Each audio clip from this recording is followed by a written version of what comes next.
D'abord, c'est le sang du second Adam, le sang qui ne provient pas d'un homme, le sang qui est éjecté dans le corps, comme Adam a eu son propre sang. Sans mère ni père, Adam avait du sang. De la même manière, Jésus a eu du sang qui ne provient pas d'un homme ou d'une femme. Le sang de Jésus est le sang que Dieu lui a donné. C'est pour cela qu'il est appelé le précieux sang. Un sang immaculé conception. Ça veut dire qu'il est né, il a vécu, il a grandi, il est mort, il est ressuscité, il est monté aux cieux sans péché. Ce sang-là, il est parfait, il est précieux et il n'a son pareil ailleurs. Enfin, Jésus est notre substitut parfait parce que la résurrection triomphante du tombeau du Seigneur Jésus est la preuve que Dieu a accepté le sacrifice. Plusieurs sont morts en martyrs pour des peuples et des causes.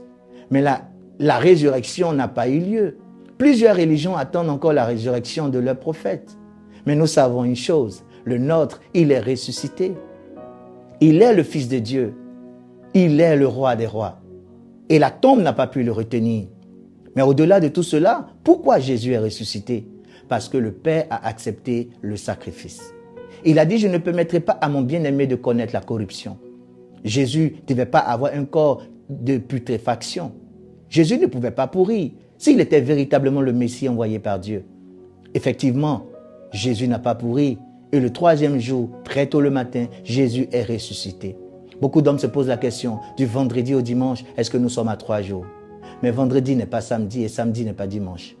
Il est clair que 3 jours, ce n'est pas 3 jours de 24 heures, mais c'est 3 jours de 3 jours différents.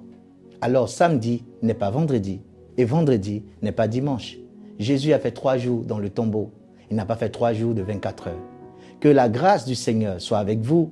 Et je veux ensemble que nous fassions cette prière parce que la substitution est une vérité centrale de l'Évangile qui pour moi donnera beaucoup de vigueur à votre foi. Venez avec moi et nous allons lire quelques passages